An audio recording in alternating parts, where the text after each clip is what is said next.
श्रीगणेशाय नमः। ॐ भद्रं कर्णेभिः शृणुयाम देवाः, भद्रं पश्येमाक्षभिर्यजत्राः, स्थिरैरङ्गैस्तुष्टुवांसस्तनूभिः व्यशेम देवहितं यदायुः। ॐ स्वस्ति न इन्द्रो वृद्धश्रवाः, स्वस्ति नः पूषा विश्ववेदाः, स्वस्ति नस्तार्क्ष्यो अरिष्टनेमिः, स्वस्ति नो बृहस्पतिर्दधातु। ॐ शान्ति शान्ति शान्तिः। हरि ओं नमस्ते गणपतये। त्वमेव प्रत्यक्षं तत्त्वमसि, त्वमेव केवलं कर्तासि, त्वमेव केवलं धर्तासि, त्वमेव केवलं हरतासि, त्वमेव सर्वं खलु इदं ब्रह्मासि, त्वं साक्षादात्मासि नित्यं।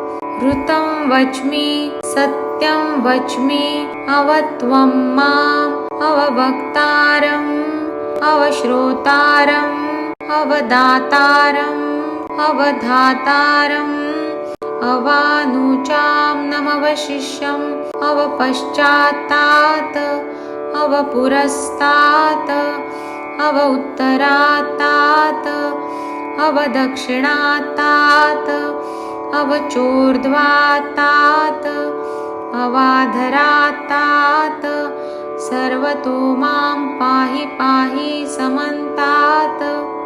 त्वं वाङ्मयस्त्वं चिन्मयः, त्वम् आनन्दमयस्त्वं ब्रह्ममयः, त्वं सच्चिदानन्दाद्वितीयोऽसि, त्वं प्रत्यक्षं ब्रह्मासि, त्वं ज्ञानमयो विज्ञानमयोऽसि।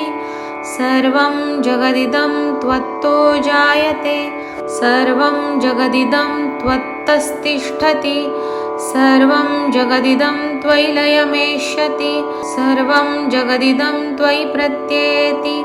त्वं भूमिरापो नलो नीलो नभः, त्वं चत्वारि वाक्पदानि, त्वं गुणत्रयातीतः, त्वम् अवस्थात्रयातीतः, त्वं देहत्रयातीतः, त्वं कालत्रयातीतः, त्वं मूलाधारस्थितोऽसि नित्यं, त्वं शक्तित्रयात्मकः, त्वां योगिनो ध्यायन्ति नित्यं।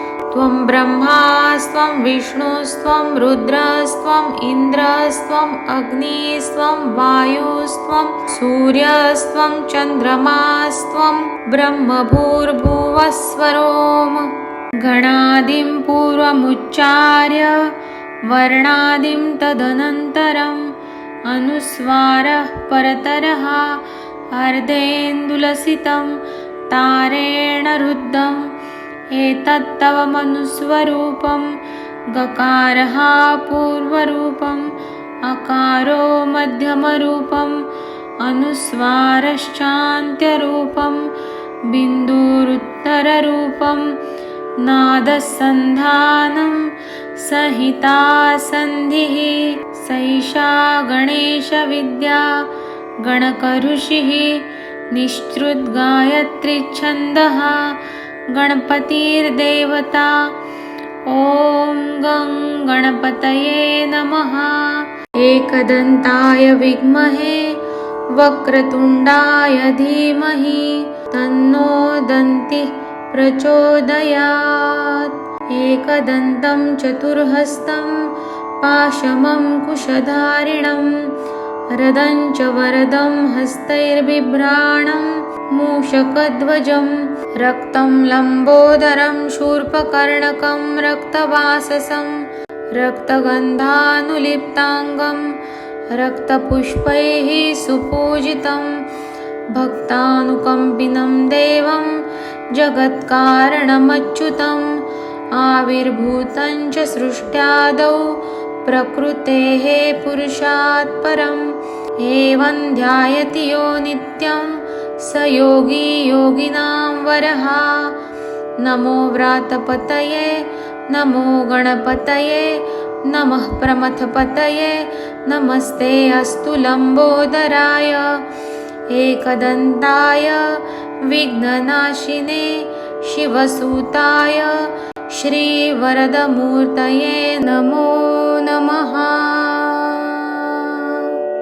एतद् अथर्वशीर्षं योऽधीते स ब्रह्मभूयाय कल्पते स सर्वतः सुखमेधते स सर्वविघ्नैर्न बाध्यते स सर्वतः सुखमेधते स पञ्चमहापापात् प्रमुच्यते सायमधीयानो दिवसकृतं पापं नाशयति प्रातरधीयानो रात्रिकृतं पापं नाशयति सायं प्रातः प्रयुञ्जानो अपापो भवति सर्वत्र धीयानो अपविघ्नो भवति धर्मार्थकाममोक्षं च विन्दति। इदम् अथर्वशीर्षम् अशिष्याय न देयं यो यदि मोहात् दास्यति स पापीयान् भवति सहस्रावर्तनात् यं यं काममधीते तं तं अनेन साधयेत् अनेन गणपतिम् अभिषिञ्चति स वाग्मी भवति चतुर्थ्यामनश्नं जपति स विद्यावान् भवति स यशोवान् भवति इति अथर्वणवाक्यं ब्रह्मद्यावरणं विद्यात् न बिभेति कदाचनैति यो दुर्वाङ्कुरैर्यजति स वैश्रवणोपमो भवति यो लाजैर्यजति स यशोवान् भवति स मेधावान् भवति यो मोदकसहस्रेण यजति स वाञ्छितफलमवाप्नोति यः साज्यसमिद्भिर्यजति स सर्वं लभते स सर्वं लभते।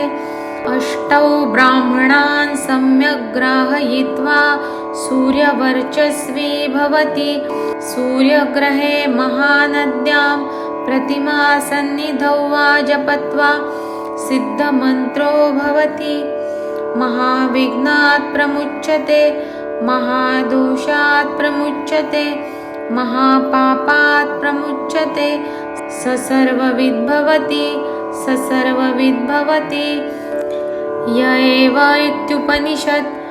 ॐ सहनाववतु सहनौ भुनक्तु सह वीर्यं कर्वावहै तेजस्विनावधीतमस्तु मा विद्विषावहै।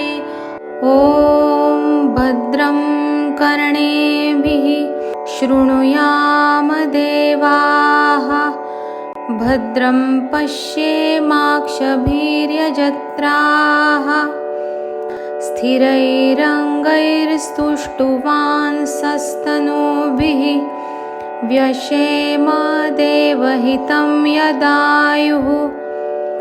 ॐ स्वस्ति न इन्द्रो वृद्धश्रवाः स्वस्ति नः पूषा विश्ववेदाः स्वस्ति नस्तार्क्ष्यो अरिष्टनेमिः स्वस्ति नो बृहस्पतिर्दधातु।